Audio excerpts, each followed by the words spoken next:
2008, I took Grover North's pledge and I signed it. As a matter of fact, I signed it in Afghanistan and I mailed it back to him.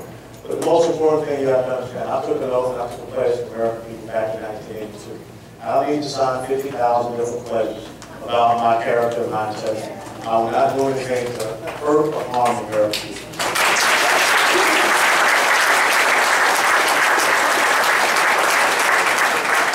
Next question, Robert Ross, Deerfield Beach.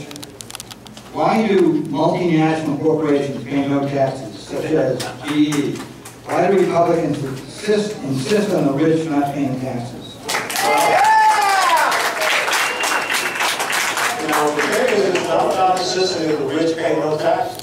Another thing, when you look at GE, GE is, you know, definitely a good friend of the current presidential administration. Yeah.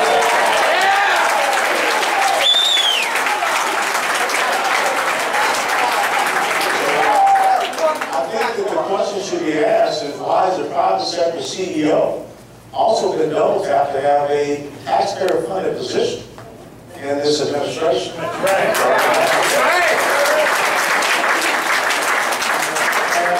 And let me just add this. I am no friend of GE because back when we had the question about the alternate engine from the Joint Strike Fighter, the F-35, the word got out that there was a certain young freshman congressman from South Florida that was not going to support GE coming in and getting an alternate engine contract. And they sent the CEO of GE Aviation to come in and try to strong-arm me and promise me things here in this district. And I told him, based upon the numbers and the calculations, I didn't care what he promised me. I was not going to have the taxpayers pay for the GE.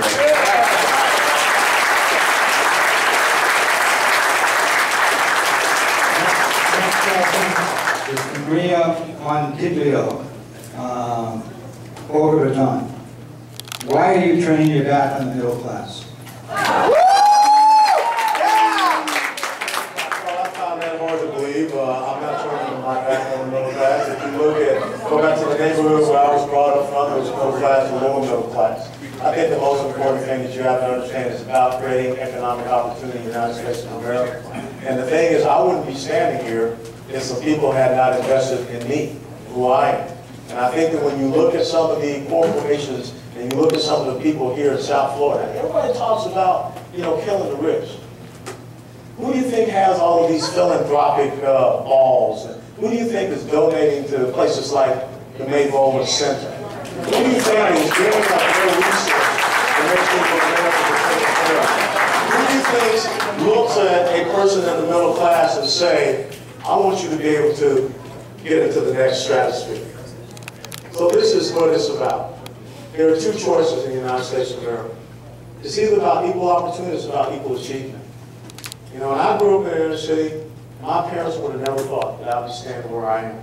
But they believed in the equal opportunity in the United States of America.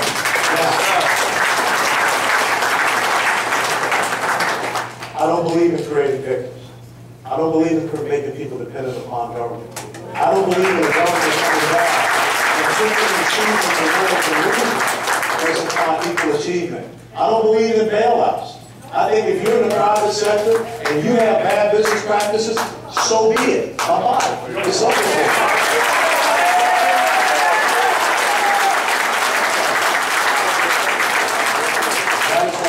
What about the bailouts in the Wall Street banks?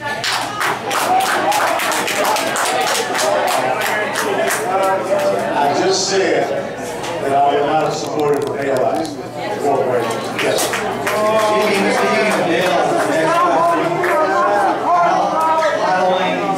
West Palm Beach. Congressman West, first, thank you for doing what you do for our country.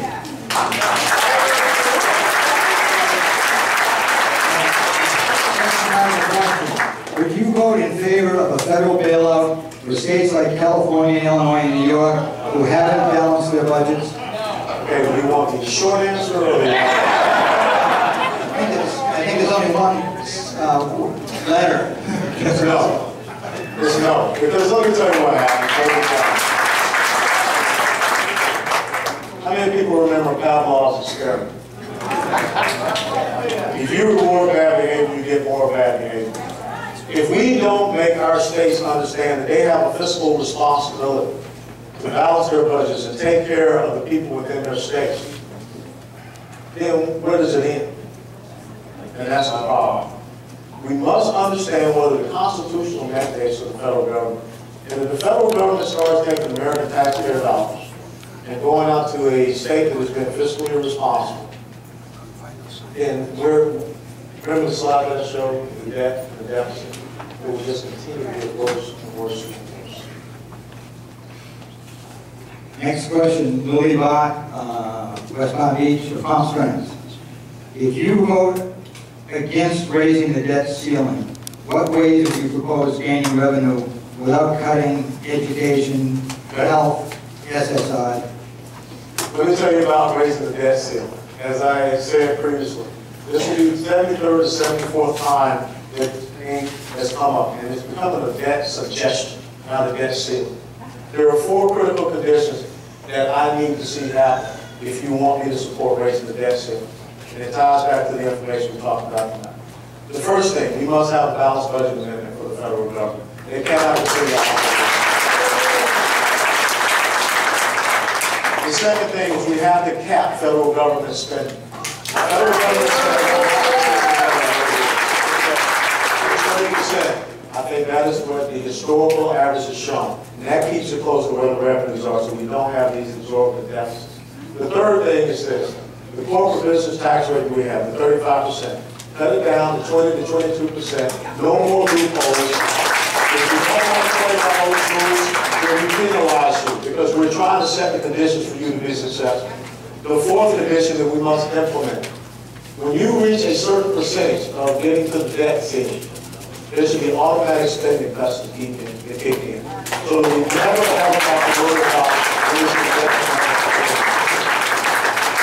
Because the fear that I have, if today is 15 trillion, then the next day is 20 trillion. And then a few more years down the road is 25 trillion. And then the next thing you know it's 30 trillion.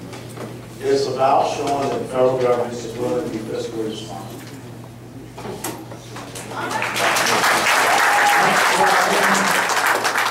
Lisa Tilson from Boca, Raton. Do you believe that Social Security contributes to the deficit? No, I think the problem with Social Security is that once upon a time it was in an independent trust fund account. And the politicians took it, they moved it to a general operating account, they used it for their waste and spending in Washington, D.C. And I think the most important thing is to get more Americans back working so that we can get the money back into Social Security. We can replenish this fund, we can close it off in that independent trust fund account. That's the most important thing we can do with Social Security right now. You got it.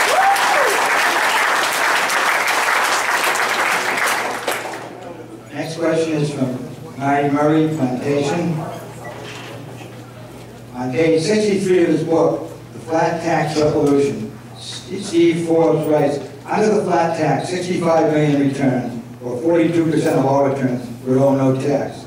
Is this really what you want, 42% of the Americans with no skin in the game, living off the other 58%? Under the fair tax, every American would have skin in the game, since the fair tax is strictly a consumption tax. Well, this is my concern. Once again, I mean, we already have a progressive tax code system where 47% of wage earning households don't pay any taxes. I think with a flat tax, if you're out there earning wages, you know, we flatten it out 15 to 17% across the board for everyone. That's how you get people into the system. This is my fear about going straight into a fair tax. I hope everyone can understand what a fair tax is. It's a consumption-based tax. If you don't eradicate and eliminate all other forms of taxation in the United States of America, the next thing you know, you have a value-added tax. And that is my fear. And that is what has happened over in Europe, where you still have federal or national taxation. Then you have a national sales tax on top of that. And so the thing is, there are a lot of people out there that you got to kind of gradually bring them into this thing. You can't shop their system and all of a sudden they go and they're paying the 23% sales tax. So that's why I believe that a flat tax is something that we can immediately implement. It simplifies the tax code, something that the President said in his State of the Union address, and it broadens out that tax base, and it incentivizes it, it gets more money flowing in our country. And then as we can start to develop the next level, the next phase, which means you got to repeal the 16th Amendment. You got to get rid of the IRS.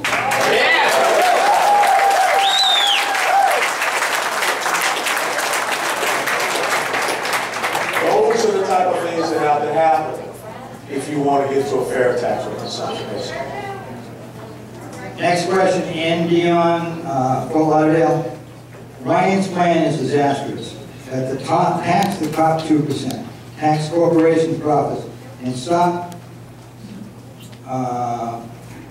raping the middle class, I believe. Where are the jobs? I just talked about the Small Business Encouragement Act. You know, I'm sorry that it took me about 102, 103 days to get that piece of legislation going, but I had to learn the ropes. This is what I want you to understand. Everyone right now is saying Ryan's plan is a disaster. Yeah, it is.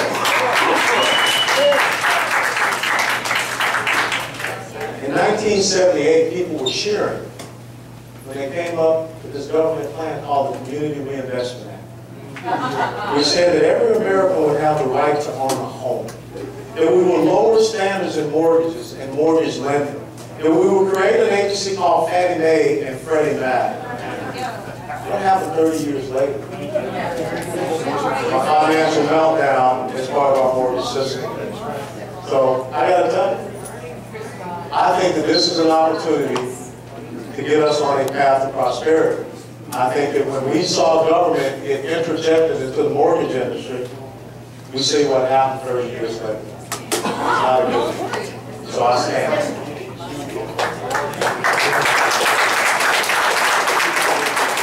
Next question is from Scott Horn, Whiten Beach.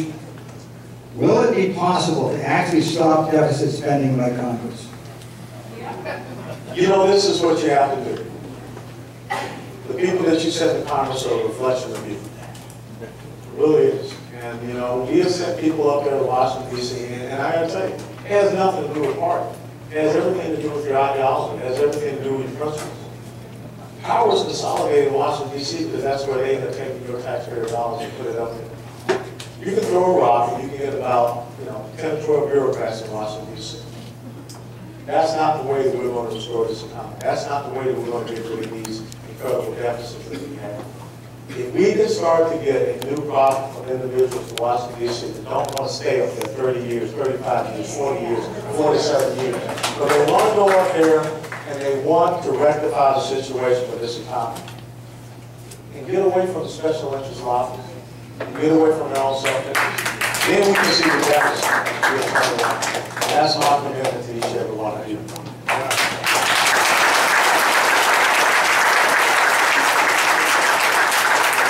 Next question is from Jackie Smith, Boca.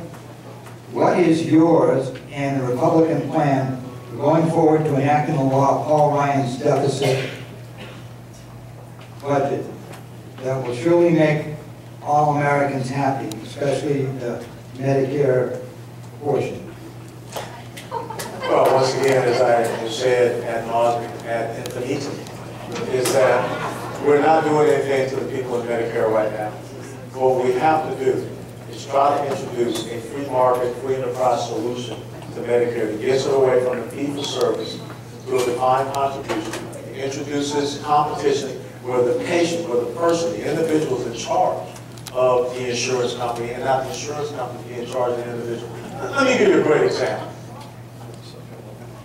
2004, I retired from the United States military. And I had my exit physical at that point. I have not been to see a doctor for any health reason since I retired.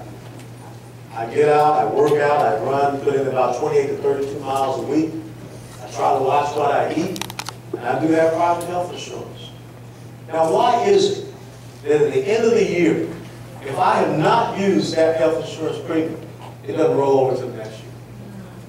Or why is it not refunded back to me? Or why